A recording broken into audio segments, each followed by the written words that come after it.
Ordem B'nei B'rit é uma organização paralela à maçonaria regular, cuja afiliação está exclusivamente reservada aos cidadãos de origem judaica. Foi fundada em Nova York, por Henry Jones e outras pessoas, em 13 de outubro de 1843. Também é uma organização não governamental. Esta entidade tem sua sede central em Washington, número 1640, Rhode Island Avenue, quadrante noroeste, justamente ao lado da Casa Branca, proximidade que não é somente física.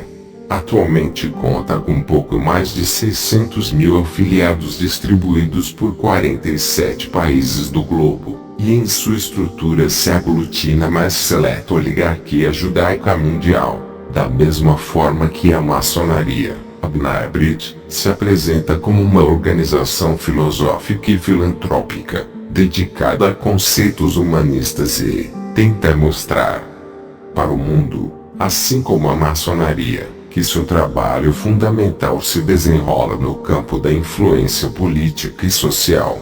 O que ajuda o fato desta loja ter sido desde sua criação, o mais eficiente ponto do movimento sionista, constitui uma boa mostra de suas atividades.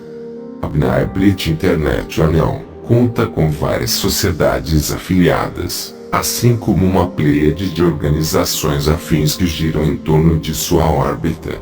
Entre as primeiras figuram as sociedades The Coherent Counseling Services, The Klatsnik Museum, responsável pela manutenção dos arquivos da loja, The Hillels Foundations, dirigida aos meios estudantis, The B'nei B'rit Youth Organization, direcionada ao campo cultural, The B'nei B'rit Women, que agrupa as mulheres afiliadas à ordem, e The Anti-Defamation League Jewish, ou Liga Antidifamação Judaica, cujo objetivo oficial é supostamente a luta contra o antissemitismo. Ainda que realmente seja a luta contra o antisionismo, o que é algo muito distinto, como não poucos semitas antisionistas devem saber muito bem.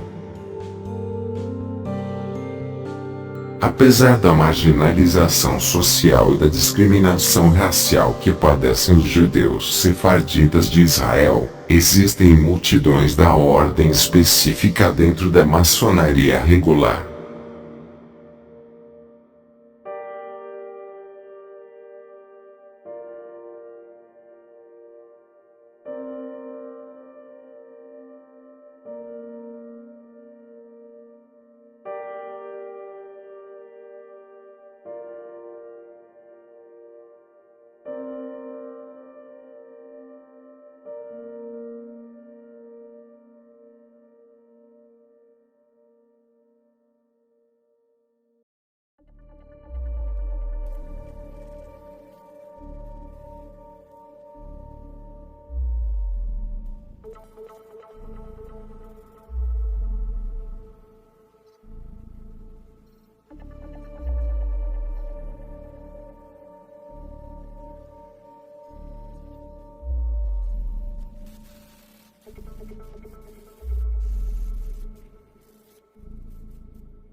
Algo parecido poderia se afirmar no que concerne aos diversos organismos plutocrático-oligárquicos, ou seja, sobre os donos do dinheiro, entre os quais os hierarcas da B'nei B'rit formam um grupo particular.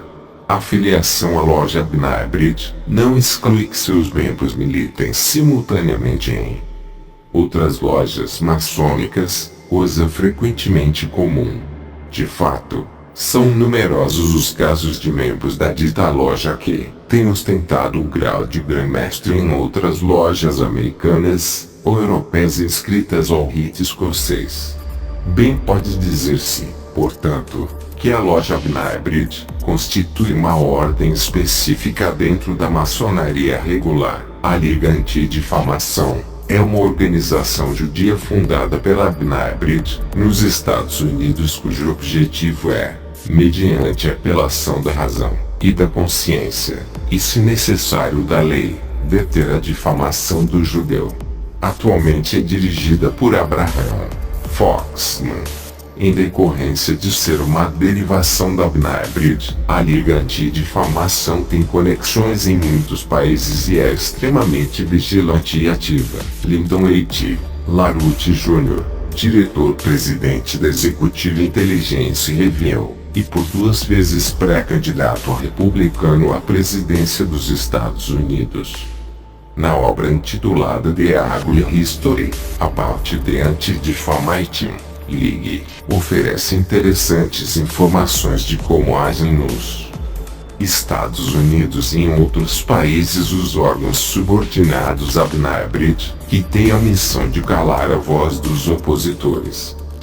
Financiadas pelo crime organizado, principalmente por contribuições de traficantes de drogas, os narcodólares, como denomina LaRouche Jr., as ligas antidifamação da B'nei B'rit arvoram-se em guardiões da honra judaica, incluindo nas legislações de alguns países extratos do Estatuto de Cálice, aquele que conseguiram de Boleslau, o Piedoso, a Polônia, em 8 de setembro de 1264, em uma época que a Polônia estava impregnada de pensamento cabalístico, trazido pelos judeus. Foi emitido o Estatuto de Cálice, pelo príncipe Boleslau, o Piedoso, duque da Grande Polônia. O estatuto serviu base para a posição legal dos judeus, conduziu-os à formação de uma nação autônoma até 1795 na Polônia, tendo como idioma o Yiddish, e garantiu uma jurisdição exclusiva sobre assuntos judeus, grande parte como resultado das concessões da coroa polonesa, que começou com o Estatuto de Cálice. A Polônia tornou-se conhecida em toda a Europa como o paraíso dos judeus. Tudo isto foi concedido a eles porque os judeus, além de ter ampla experiência financeira, comercial e administrativa, atuavam como pioneiros na economia, colocando seu próprio capital em circulação. No fim do século XII e início do século XIII, os judeus administravam a Casa da Moeda da Grande e da Pequena Polônia e cunhavam moedas. Eis alguns dos estatutos de Cálice.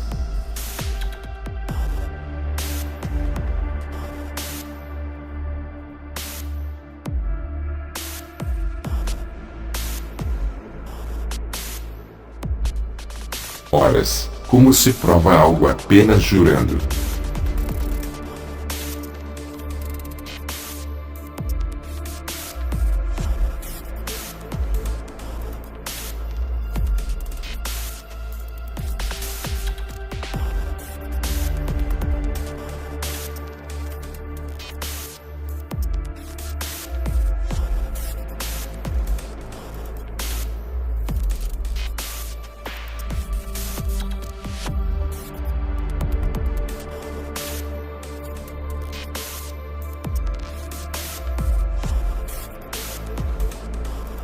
Como se deduz facilmente, o Estatuto de Cálice concedia ao judeu plena credibilidade, e ao polonês, cidadão nacional, a submissão ao estrangeiro, que tal carrapato, lhe corroía as economias. Sempre que algum país que abrigara os judeus sem pátria, e acabava se dando conta do equívoco que cometera, expulsava-os de suas fronteiras. Foi o que aconteceu na Europa durante vários séculos. Eles foram escorraçados e se viram forçados a emigrar constantemente de um país para outro. Em muitos países tiveram de viver confinados em áreas especiais, os chamados guetos. Os judeus se especializaram na prática de usura, empréstimos mediante a cobrança de juros. Essa ocupação, como não poderia deixar de ser, contribuiu ainda mais para agravar a animosidade contra eles. Mas na Polônia encontraram uma oportunidade de enriquecer. Que fique claro aqui, que não está sendo propagado antissemitismo, mas sim a realidade de fatos históricos. É necessário a quem está acompanhando o vídeo saber fazer a separação dos israelitas que servem ao Criador, dos israelitas apóstatas, e também dos sionistas, que é algo bem complexo que será exposto daqui em diante nessa série de vídeos. A Torá permite empréstimos com juros no caso de um israelita para um estrangeiro, consta em Deuteronômio 23, verso 20, principalmente pelo fato de que os estrangeiros não davam dízimos e primícias para as cargas fiscais da nação, pois era algo obrigatório apenas para os israelitas. Além do que o israelita não conhecia o gentio em questão, e os estrangeiros aqui mencionados são provavelmente ricos, e não pobres, como aparece claramente ao comparar esse conceito com Levítico 25,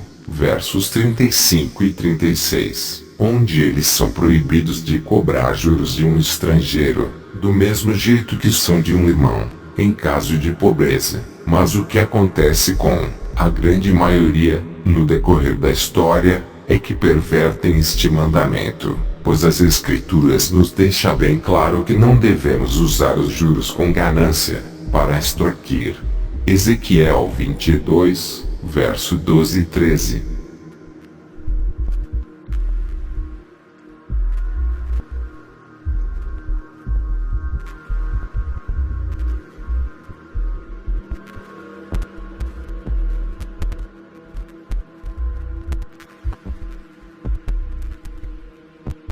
Oséias 12, verso 8.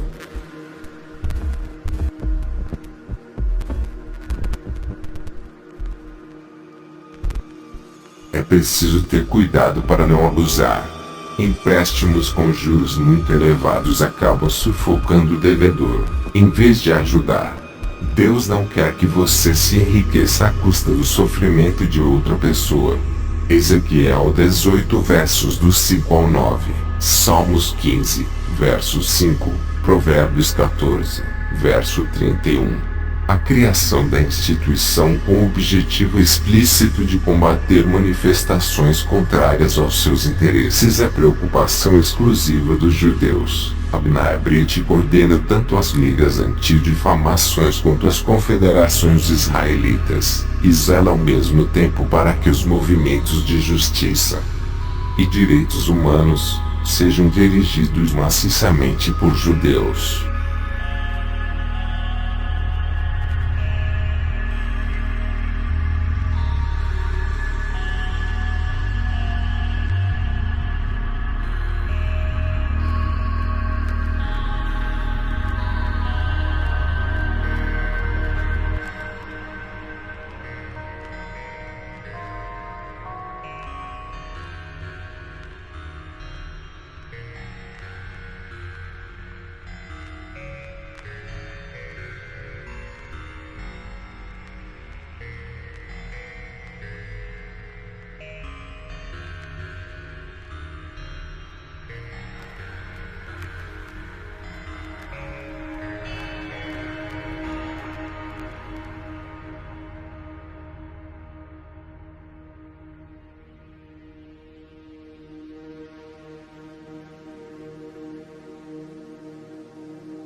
Caso ainda não tenham identificado, ADL, em inglês é Anti-Defamation League, traduzindo, Liga Anti-Difamação.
A Ordem B'nei B'rit, os Filhos da Aliança, em idioma hebraico, é a mais antiga organização judaica em todo o mundo, e também a mais antiga organização dedicada aos direitos humanos, entre aspas, ainda em funcionamento. Funciona sob uma estrutura semelhante à da maçonaria. A Liga Antidifamação, anteriormente citada, afirma que luta contra o antissemitismo em todas as formas de intolerância, defende os ideais democráticos e protege os direitos civis para todos, e afirma fazer isso através da informação, educação, legislação e defesa. Na verdade, essa organização, ela basicamente promove para Israel que qualquer crítica às políticas do governo sionista, aonde ocorrem abusos de diversos civis palestinos, não são críticas em relação a abusos de direitos humanos de cidadãos da região da faixa de Gaza, mas são críticas motivadas por um suposto sentimento de antissemitismo, que eles dão a entender que é muito presente no mundo, assim como em Israel, assim manipulando a opinião pública tanto dos judeus de Israel, como de judeus ao redor do mundo e também de pessoas religiosas que são simpatizantes dos judeus no mundo inteiro.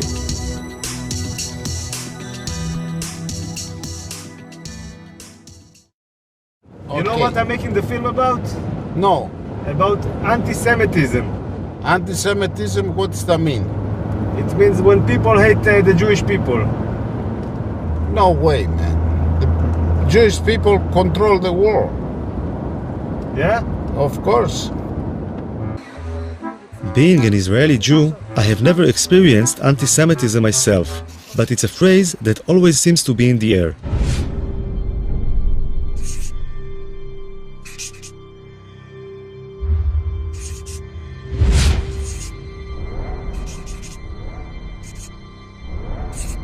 Three words seem to appear over and over again: Holocaust, Nazi, anti-Semitism.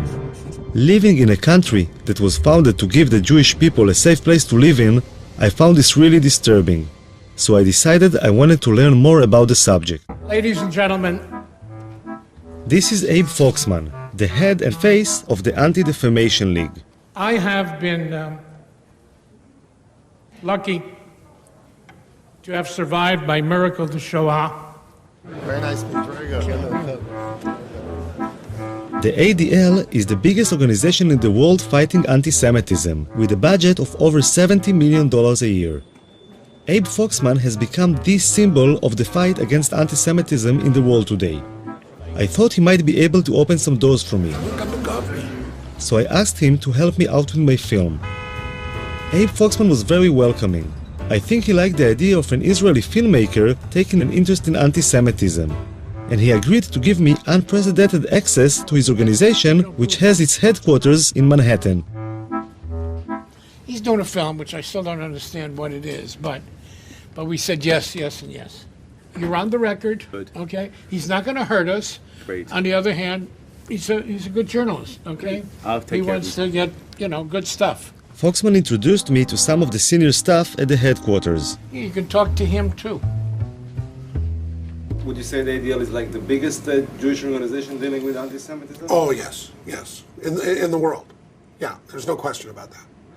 Yeah, certainly in the United States, but I would say in the world. We have all of our 27 offices all over the country with their ears to the railroad tracks. It starts with an insult, a denigrating statement, and at the very top, what you have is genocide. And in between is every bad thing that can happen to somebody. This is my grandmother. She's over 90 years old and she lives in Jerusalem. I decided to tell her about the film I am making. אני ישראלי, כן? אני אף פעם לא הרגשתי מה זה אנטישמיות. אז אני שואל מה זה בעצם, אני בא ומנסה להבין מה זה. נו, אז עכשיו אתה יודע מה זה? אני לומד. אתה לומד. זו הסבתא שלך יפהפייה, זו אני. Her family emigrated from Russia in the 19th century because of the strong Zionist ideology. The first Zionists came to Israel, or Palestine as it was then, because they thought it was the only solution to anti-Semitism. אנחנו ציונים נלהבים. אנחנו לא נחליף את המדינה ולא נחליף את העם בשום פנים ואופן. לכן כשמדברים על דברים כאלה זה פוגע, זה מרגיז. איזה דברים? על יהודים, על אנטישמים, על הדברים כאלה. אבל הם אומרים שיש שם הרבה אנטישמים. איפה שמה? אז למה הם לא באים אם יש אנטישמים? אם יש אנטישמים, למה הם לא באים? עד שירגו אותם. מה? אז למה באמת הם לא באים? למה הם לא באים? הם אוהבים כסף, יהודי אוהב כסף. יהודי זה רמאי. יהודי זה רמאי. והוא עושה שם כסף, למה לא לבוא פה ולעבוד, אם הוא יכול לעשות שם כסף בלי לעבוד? למה לא? שם הם לא עובדים? הם לא עובדים, זה שאני אומרת. שם יש להם כסף בלי לעבוד, פה אם יעבדו, יצטרכו לעבוד. איך יש להם כסף בלי לעבוד? איך יש להם כסף בלי לעבוד? איך עשו כסף? ריבית, מלווה בריבית, ובתי מרזח פה, ויין פה, וזה שם. זה הם יודעים, יהודי יודע את הפוילשטיק האלה. יהודי יודע את הפוילשטיק האלה. אני אומרת לך, אני היהודייה האמיתית. לא כסף מסנוור אותי, שום דבר לא. אבל את מדברת כמו האנטישמים שאומרים על היהודים שהם לא עובדים והם עושים... לא, אני לא מדברת. אני אומרת, הם רוצים להיות שם שיפסר להם, עד שאולי יבוא מישהו, היטלר אחר וירוג אותם, יברחו. מה?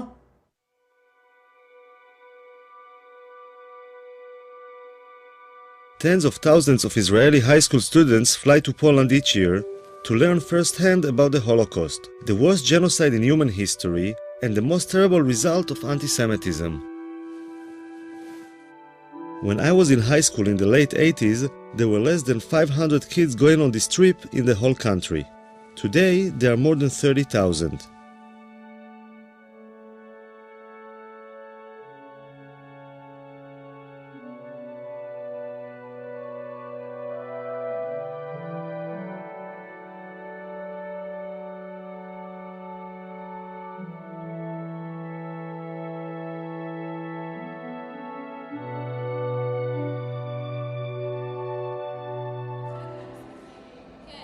I decided to join them on their journey and their initial preparation, which takes place in Yad Vashem. יש כאלה תאים של השריפה, זה למעלה זה שמכניסים את הגופה והלמטה זה החומרי בעירה. יצא להם גז במקלחת, יצא גז ציקלון B. פה אנחנו רואים כבר את הגופות. אותה שהם יצאו, הוציאו להם את השיני זהב מהשיניים. ורוב מי שעשה את זה היו יהודים ששמו אותם בתוך המשרפות, את הגופות. כל אחד יגיד מה החיבור האישי שלו למסע, למה הוא רוצה לנסוע לפולין. אני דור שלישי לניצולי שואה, ומהרגע הראשון שסבתא שלי סיפרה לי על סיפורים על השואה, ראיתי את המבט שלה, מבט שלא נסלח ולא נשכח. וראיתי מה היא מרגישה, אבל לא הרגשתי את זה גם. זה בעיקרון מה שאני רוצה להרגיש במסע, את התחושת של לא לסלוח ולא לשכוח. The kids are going through a longer preparation for the trip to Poland. The school counselor is in charge of their mental preparation. ותנסו באמת להבין את הקשר בין אז להיום. זאת אומרת, האנטישמיות זה דבר שלא נגמר. בעקבות השואה קמה מדינת ישראל, אבל האנטישמיות זה משהו שיש עד היום, וכל הזמן תקראו עיתונים, יש מקרים אנטישמיים לכל רחבי אירופה ובארצות נוספות. כך שאתם כיהודים, כדור העתיד, ככאלה שעובדים להתגייס לצבא, צריכים לפגוש גם את הצד הזה שלנו. מלבד זה יוצא איתכם גם מאבטחים, יוצאים איתכם מאבטחים. המאבטחים לא יאפשרו לכם ליצור שום קשר עם האוכלוסייה המקומית. תפגשו שם אנשים שלא אוהבים אותנו. תראו, לא אוהבים אותנו, תחשבו שאתם, סלי. גם היום, אני אומרת לכם שוב, גם היום לא אוהבים אותנו שם. זה כאילו האיכות שלנו, שאתה יודע שאף אחד לא סובל אותך, אבל אתה גאה בזה. כאילו מגדלים אותנו מגיל קטן על זה שאנחנו נדע שיש לנו שונאים. לא יודעת, על כל מיני דברים כאלה. ובעצם כשהילד יודע שיש לו שונאים, כאילו מה שקרה בשואה לדורות הקודמים שלו, אז זה גורם לך איזה סוג של כעס לצד השני, כאב, כעס, אפילו שנאה. כולנו יודעים ששונאים יהודים. זה משהו שגם גדלנו איתו כזה, תמיד כזה היה שנאה ואנטישמיות. תמיד אני לא זוכרת שפעם לא הייתה אנטישמיות. זה יחזק בי את הישראלית שבי, את הציונית שבי ואת היהודייה שבי. אין ספק. ידיעות אחרונות is the most popular and influential newspaper in Israel. I'm curious about the people behind the reports of anti-Semitism I read on a daily basis. אני יודע, זה מגוחך שאני אומר את זה, אבל כולם בעייתיים. צרפת היא אנטישמית, גרמניה היא אנטישמית, המדינות בדרום אמריקה הן אנטישמיות. אני לא רוצה לדבר על המדינות המוסלמיות, זה לא מדברים בכלל. הם למעשה כולם. ליטא נשארה אנטישמית, כל המדינות הבלטיות, אבל גם המדינות במערב, אנגליה היא אנטישמית. זאת אומרת, הם כולם אנטישמים, רק כאמור, יש שקטים יותר ויש בוטים יותר. ולמה אני בכלל צריך להיות אובייקטיבי? הם היו אובייקטיביים? כלפינו לא, הם גם לא היו אובייקטיביים. מה זאת אומרת הסיפור הזה?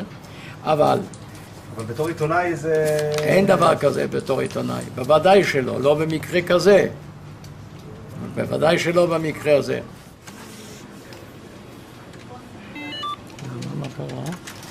מה המספר? 172,345. זה מספר שאתה לא תשכח.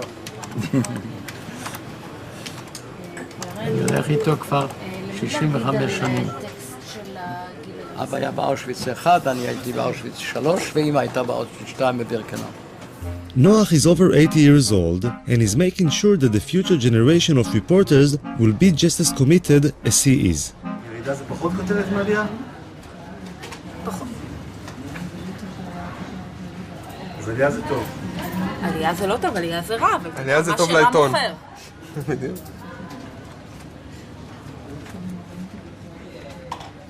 והנתון הזה מי סיפק אותו? זה הגיע מסקר של הליגה נגד השמצה בארצות הברית. בהחלט שווה לתת לזה מקום די נרחב בעיתון. The headline in the Israeli paper was quite worrying. I wanted to see how the Anti-Defamation League actually fights anti-Semitism. What the hell is he? Where is everybody? Where's the secretary? They're coming in now. Thank you. They're going to come in. Thank you. Hello. Hello. Have a seat and say hello. Introduce yourself. Joel Levy. Hello, Yoav. Yoav, very nice to meet you. Let me give you a card. Thank you. Okay. No? You don't have to button your... Why not? The working session. Okay, so it's working. So the reason I've asked to sit with both of you is what looks like a spike in anti-Semitic and racist activities or manifestations. Now, New York seems to be at the center, or at least getting the attention. Where do you see it? How do you see it? Well, I've had a lot of meetings with the police department and last week with the mayor to talk about this. There is a wave. There's no question about it. I don't know if it's attached to the time of the year, maybe attached to the presidential election. I'm not quite sure why we're saying it here. You have enough resources to deal with all this stuff? No. We're flooded every day with these things all over the country. It's a very big problem. According to the ADL reports from the last couple of years, the average number of anti-Semitic incidents in the US is around 1,500 a year. I'm hoping Joel Levy can help me find a case I'll be able to follow. What I'd like to do is to follow a case. I understand, yeah. You know, every film needs like a drive. Once we have like a case that we can follow, so that would be great. We're going over the fresh data collected over the last couple of weeks to see if there's anything I will be able to film. We have received in the last week or so someone who employment case, someone who didn't wasn't able to take days off for the holiday.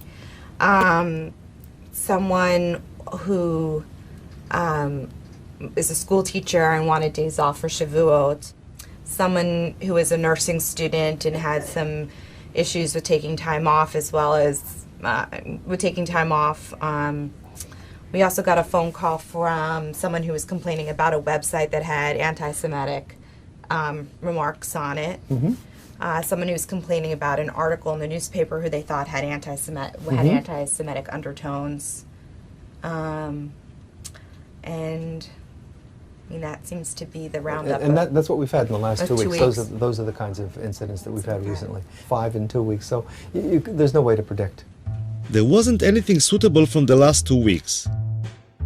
So Joel Levy tries to help me to find a case. What they're looking for is an incident that they might be able, and they will do all the contact work, but an incident they might be able to follow, to actually see something that has happened, to go to the site, to talk to people there, to show what has happened, the impact on them, how we interact with all of that, and so on. Assemblyman Hickind has a lot of Jewish voters in Brooklyn, and he suggested a case for me. You know, I had a very interesting case. Just last week, a woman went to a funeral in not too far from here, thousands of people, and she heard a police officer on the phone say something to someone else, something very derogatory about the Jew something to somebody. This woman was at the funeral, she heard this. She was so upset, she wrote me a letter, I could show you the letter, and she called me. Yeah. Okay. Is this the only letter? Yeah. Okay. You want me to read part of it to you? Actually, you could look at it. I overheard a very disturbing conversation that a policeman had on his cell phone. I heard him say very loudly, I wasn't even standing close to him, quote, "I'm just finishing this Jewish shit." Sorry for using this kind of language, but this is the exact quote. I was so offended by the vulgar language, which is never appropriate, etc. And she goes on. I made it that the police officer called the woman. He apologized on the telephone. Hickin thought it was a good case, but the police wouldn't let the officer go on camera, and the Jewish woman seemed to be satisfied that the policeman had apologized. I realized that it might take some time to find a suitable case to film, and the kids had just finished their preparations, so I had to join them and fly to Poland.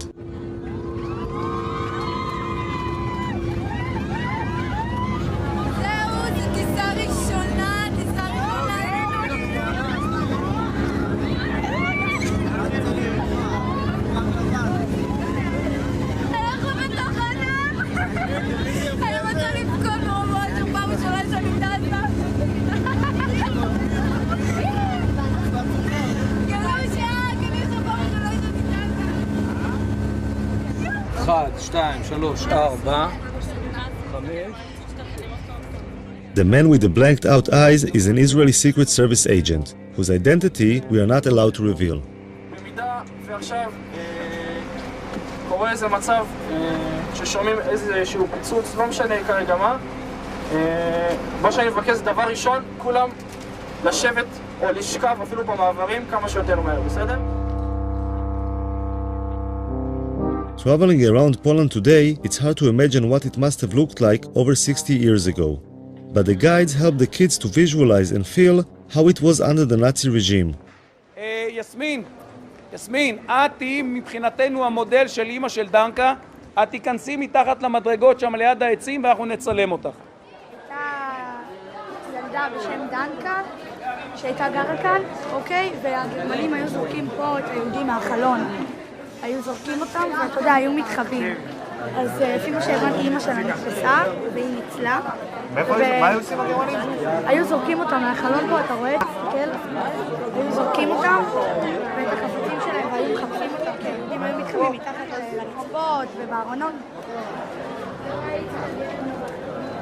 אני כאילו דנקה עכשיו.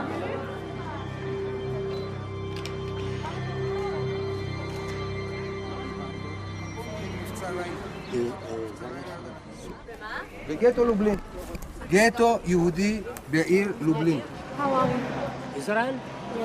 No to mów po Izraelu, a nie tam gadasz po jak po chińsku. Ja myślałem, że z Chin jesteście. Kto gada? Izraelcianie? Pytam się skąd, a dopiero jak powiedziałem, że z Izraela, no to powiedziała, że tak. English? הוא מדבר רעות על ישראל, הוא אמר שאנחנו כלבים. הבנתי. בואי כבר, מה את מדברת עם אחד כזה? רוני. למה התחלת לדבר? רוני.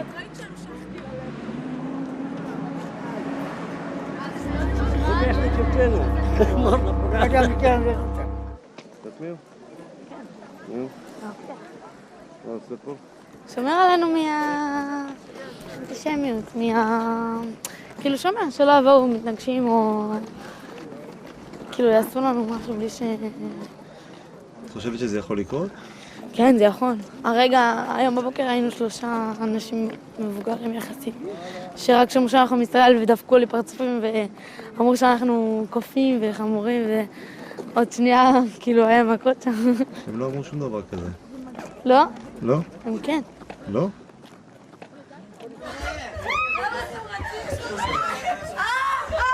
Go to your rooms right now. Right now, go to your rooms. Right now. Go to your room. What happened here? What are you doing? מעניין. Excuse me. We are not vlog. We have some other guests here. I know that the kids, but you have to understand us. We have some other guests here. They're coming down and then they are staying there. We won't pay for it.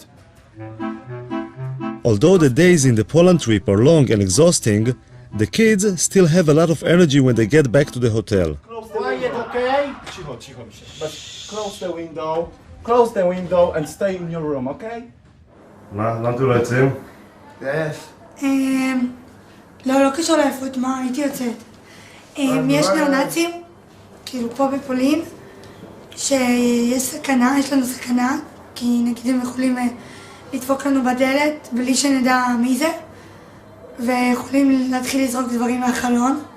זה מה שנגיד הסבירו לנו בארוחת ערב, הביאו לנו תדרוך, שתכלס אנחנו לא במדינה אוהבת, אנחנו במדינה יחסית עוינת. נגיד אם יגלו איפה אנחנו עשינו לנו פה הפגנות בחוץ, או אבנים יזרקו עלינו, ונגיד לפני שבועיים נכנסו לי פה שיכורים כאילו ניאו-נאצים, התחילו לדפוק פה בדלתות ויחפשו יהודים. ככה כאילו הסבירו לנו אתמול בארוחת ערב. מי הסביר? השב"כ, תשמע, הוא דפוק, אנחנו אוכלים בסבבה, פתאום הבא יש לי כמה דברים בשיא העדינות. אתה רואה כזה, אחד כזה, אשכנזי חמוד כזה, פתאום מתחיל לדבר איתך על ניאו-נאצים וזה, כולם היו בשוק, לא יכולים לסיים את האוכל. סך הכל בשביל הביטחון שלנו, אז כאילו, אסור לנו לצאת, ישר אחרי ארוחת ערב אנחנו צריכים להיכנס לחדרים. למה? כי הם אנטישמים. הם לא הכי אוהבים אותנו. בדיוק. ישר אנחנו נכנסים לשדה תעופה, זה קולט שם חיילים, הולכים כמו במשטר הנאצי. חיילים הולכים לך כזה, ישר כאלה יש להם כזה פרצוף כזה, רע כזה. אלה שדפו לנו את הדרכונים שלנו, נראה כמו קציני SS. As the kids were facing anti-Semitism in Poland, or at least feeling that they were, a case was reported in Brooklyn that seemed suitable for the film.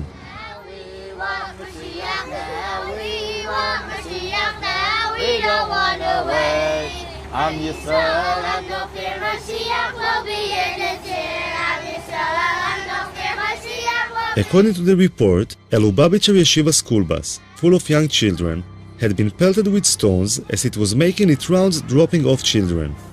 One of the stones had crashed through a window where one of the children was sleeping and landed in the aisle between the seats. A second stone broke a window and barely missed 2 other children. 2 mothers witnessed the incident and gave descriptions of a group of black youths between the ages of 10 and 12. So were you scared? Were you scared? I was worried for the kids. I was worried for the kids more than for me. What, all of a sudden you heard like a big noise? How was it? Big noise and 2 windows. Well, so which, the back? In the middle, on the side. And the kids started to shout or what? No, they were quiet? They were sleeping. The 3-year-old, they're sleeping on the bus. Was going back from school. Crazy, huh?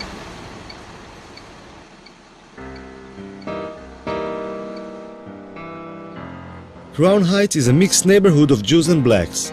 In 1991, there was a lot of tension between the two communities, leading to the Crown Heights riots, which went on for 3 days and resulted in many casualties. This is Binyamin Lifshitz, the local reporter in Crown Heights. Maybe put your arms like, Folded? Yeah? I'm not a poster boy. He was the first to report the I'm incident. not a big, strong guy. See, where the rocks went into the bus over there. Wait, can you go back to that? And, I mean, most of the crime incidents in Crown Heights are targeted at Jews? It's always been known throughout the course of history, Jews are soft targets. We've been the victims of so many major incidents, genocides and catastrophes and holocausts and everything. It's just the way we are. We've always been victimized. When a black guy sees two people walking down the street, a black person and a Jewish person, his choice to attack someone will not be a black person. Because a black person, you never know, what is that guy? Does he carry a knife? Does he carry a gun? A Jew is a soft target. It's always been known like that, which is why we always encourage to walk in pairs, which is why we don't walk so much outside, like at night, so to speak, alone.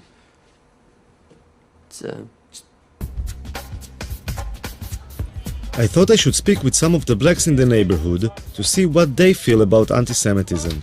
I mean, like, there we interviewed this guy, and he told us if there's gonna be like a Jewish guy and a black guy walking in the street, and somebody wants to rob, they would go for the Jewish guy because he's an easier target. Actually, no, he's wrong. They would actually go for the black guy because you go for a Jewish guy, you get more time.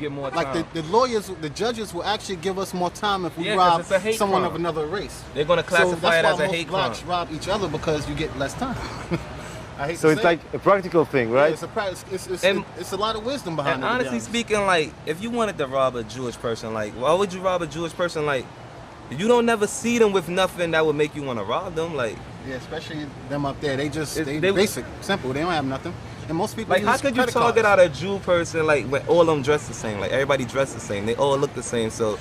And I lived around here 35 years. I have never seen a Jewish person get robbed in this neighborhood. Never. But there are kind of incidents between blacks and Jews, right? There are some issues. Well, it ain't really issues. It's like favoritism. They get treated better. Yeah, like the police will treat them better. Yes, they do. If I'm arguing with a Jew, the cops gonna come to me. They're not gonna bother them. They're gonna think I'm the aggressor. They're not gonna think they're the aggressor because they already have like a perception that Jews are more holier than black people. Let me tell you something, another thing, they're supposed to be the chosen ones, but they be in a welfare office and a Section 8 office. They the first one to get any kind of bargain deal on anything. They're the first ones to get any kind of discount, or they know the system very well, okay? A lot of times they have all this money coming in the household, but somehow they always figure out a way to manage getting Section 8 or public assistance. Whatever services is available, trust me, the Jewish people are the first ones to find out about it. They're the first ones to utilize it. Actually, they're part of the mind control system that they use through television and the media. The higher ups. That right there is in a book called The Elders of the Protocols of Zion. That was in like 1898. They was talking about how the Jews will use TV and media and propaganda to control the world and take over the world. So little things like that just, oh man. Who wrote that book? It was a Russian who wrote that book too. Whoever's watching this, Elders of the Protocol of Zion, read it. It gives you an idea, the blueprint to take over the world. It is. They're implementing it right now. It's actually, when you read it, they say it's false. But when you read it, you see everything coming to light. The Protocols of the Elders of Zion describes how a group of old Jews sit around the table plotting conspiracies to take over the world. But that's considered to be like a really anti-Semitic book, It is anti-Semitic to a certain. It's really not anti-Semitic. It's not anti-Semitic. It's like people keep saying things and they really don't know what they're talking about. If somebody's telling the truth, if somebody's telling the truth about something, why does it have to be anti-Semitic? Because it's not in the Jewish people's favor. It's not anti-Semitic. It's just somebody being honest. Facts is what it is. Bottom line. No, but just to put things straight, like this book, the books of the elderly of Zion. That was actually, they said it was written by a Jew, actually. So it's really not anti-Semitic. But this book was like kind of a fraud, Yeah, they say it's a fraud. There wasn't such a thing, it's like a bunch of people sitting together running the world, This is kind of bullshit, But you said that's bullshit? That is not true. No, this is like a false book. That's not bullshit. As far as like a bunch of people sitting together running the world. The United Nations is a bunch of people sitting together running the world. So how could you say that's bullshit? No, it's different, because All right, so Exactly, there's no difference. You said some like pretty hard stuff about like, you know, Jewish people and stuff like that. See, no. Hold on, you gotta listen to what Let me finish. I mean, like, so maybe when they like see you guys on the streets and they feel like afraid or they feel tension, there is something, you know, like. That goes to what I was telling you before. They don't know us. They never took time to get to know us. She was telling you that they separate themselves from us. They don't want to know us. So when you don't want to get to know someone, you would never. Speaking, you can't. You're trying to manipulate the conversation. No, I'm just asking. No, because we told you we have no problem with them. Hold on. First of all, why wouldn't we be afraid of them also? There's a misunderstanding and there's a lack of communication. How do we know that we're safe amongst them? I mean, Talking with them made me realize that living in a mixed community can create a lot of tension that can be easily inflamed. I went to talk about the situation with Rabbi Hecht, one of the leaders of the Jewish community and Commissioner for Human Rights. Even the attack on the school bus. Not every time when somebody calls somebody with a name that you're a Jewish so-and-so or you're a black so-and-so, does that mean that I am a racist in heart or as an anti-Semite in heart, or that I'm doing it only because of anti-Semitism? If 5 crimes happen, 5 blacks against 5 Jews, it has to be anti-Semitism. Why? Listen, even if the reason why I hit that Jewish kid is because I knew that he's not going to fight back, or the white woman in this neighborhood was a Jewish woman, I stole her pocketbook because I know it's going to be easy prey. That's not called anti-Semitism. Now, again, you want to put it into some category and lock the guy up for a longer period of time because he saw a weak woman that he grabbed it. But again, I think we have gone a little too far. Many of the anti-Semitic incidents reported by the ADL happened to Orthodox Jews, since they are the easiest to spot.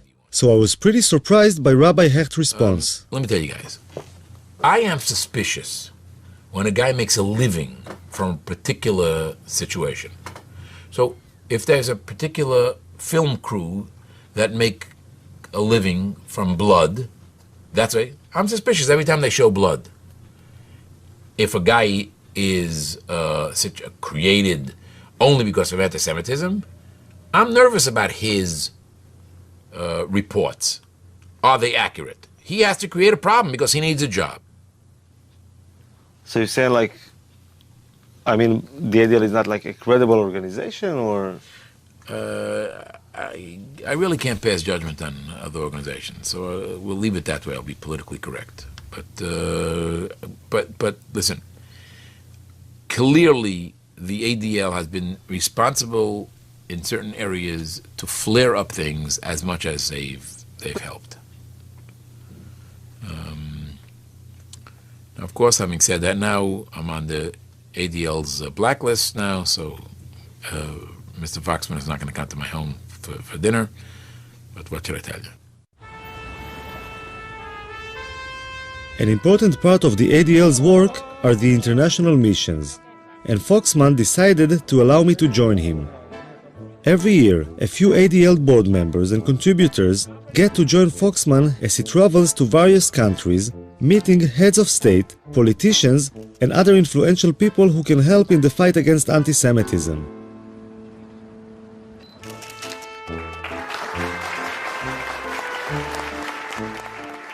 It's like an organized tour, but apart from visiting museums and other tourist attractions, the chosen ADL members get to join Foxman in taking an active part in the struggle against anti-Semitism. You have to debate what is proportionate when someone attacks you.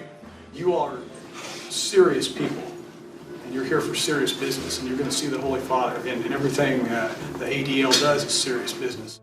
The police escort along the way made me realize I was traveling with some pretty important people. I'm seeing the Pope tomorrow. Brody Friday. That's the name, yeah. I can tell you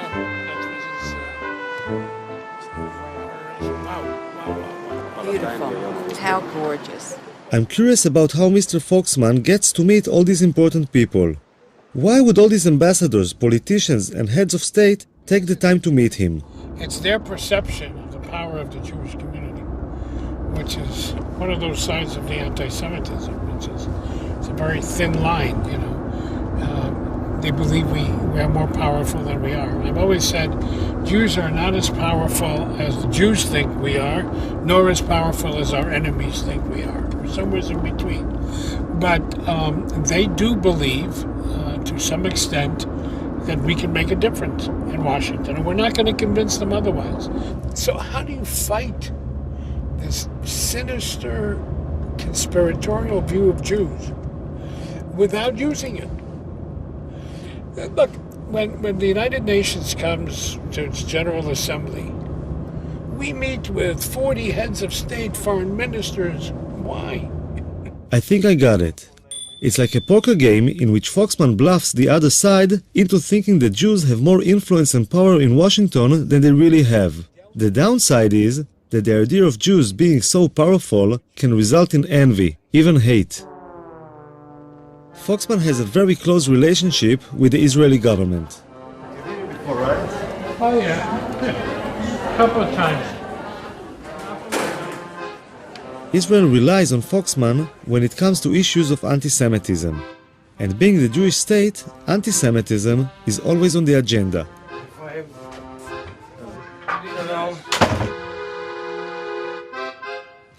Abe. I wanted to ask you, since we met last, about the issue of Venezuela. Because I heard voices kind of saying it's not so bad, and Latin America is not so bad, but I'm not convinced. And the question You is, have good reason not to be convinced. You have good reason. It is getting worse. Right. And little by little, as long as oil money works. I'm told that by our experts, it's the only, except for Iran, it's the only government-propagated anti-Semitism today around the world. It's already Formally, right. This is First quite scary. within the country and then outside. So are you pressing in any way? We've talked to Jesse Jackson, who has a relationship, but it's not for camera, but there are other plans. We'll talk about it in a minute. So we have a very beautiful view from here. The first example of what Foxman is talking about was a meeting with a special advisor to the Ukrainian President Yushchenko. The Ukrainian government would like to distance itself from the embrace of the Russians and strengthen its ties with the West, most especially the United States. They believe that the Jews can become their allies in the US Congress. We come to celebrate your democracy, but we also come with mixed feelings. The history of the Jewish people in this country is primarily one of tragedy. We would like to see a more active, a more aggressive approach to dealing with issues of anti-Semitism. It took a long... Foxman is concerned about the Ukrainian government's comparison of the famine in the Ukraine before World War II with the Holocaust. The one thing that you need to be sensitive about is not to link it with the Holocaust.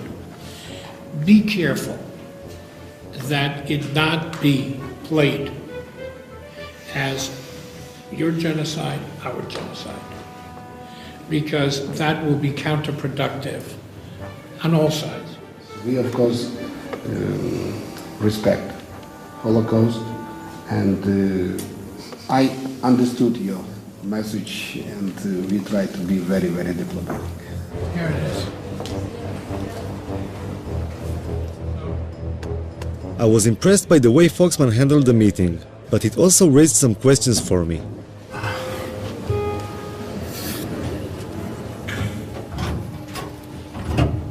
He was kind of pushing him a little bit, huh? He was kind of what? Pushing him. Yes, of course. It's always like that? Yeah? Of course. I wasn't sure how bringing up things that had happened over 60 years ago had any relevance to fighting anti-Semitism today. In order to combat it effectively, I think that you have to take responsibility for anything that happened in the past and then reach the present and then go forward. With your husband, when you quarrel, sometimes you need to give some slack to get what you want. No? You always I bring tough? up everything from the past, 50 years, what his mother did. Absolutely not. No, that's not the American Jewish way. I don't know about the Israeli Jewish way. Give them the guilt trip. That's, yeah, absolutely. We need to play on that guilt.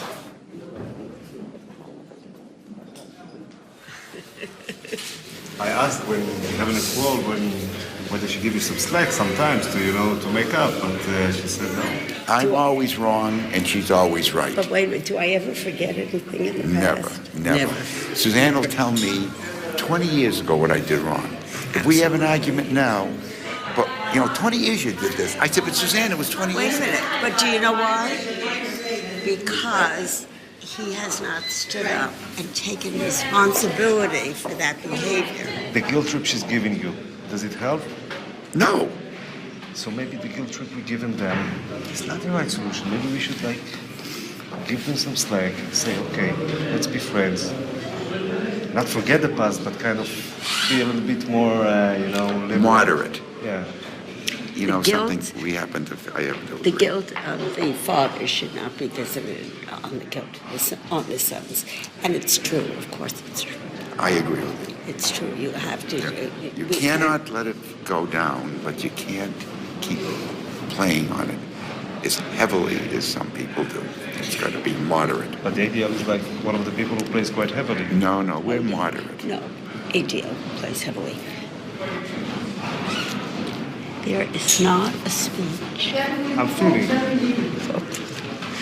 There is not a speech. Then show me. No, be careful. I'm not talking to him. I'm not talking to him. What is he? What are you, the Mossad or something? Shut up. We're allowed to say what we're together. Shut up.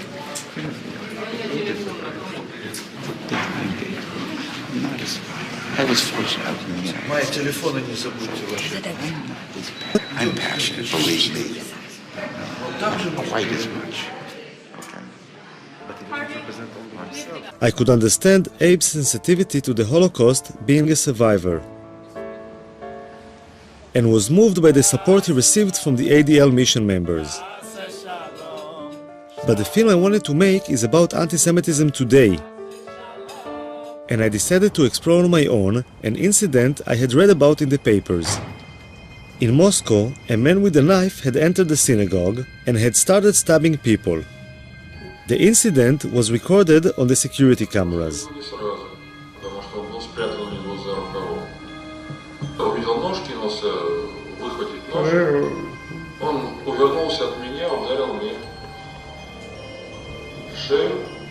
Раздались истерические неестественные крики, как это убивает человека. Мы все бросили монету и выбежали из дома.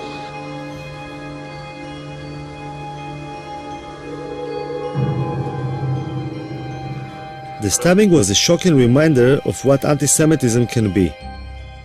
I thought I should speak with the members of the synagogue to see how they felt about their own safety. В Израиле мы все время слышим, что есть очень сильный антисемитизм. Где? Здесь? Неправда. Что неправда? Этого Что нету. Нету. Нету, понимаете? Нет его. Потом, понимаете, почему говорят в многие Израиле? евреи сами виноваты.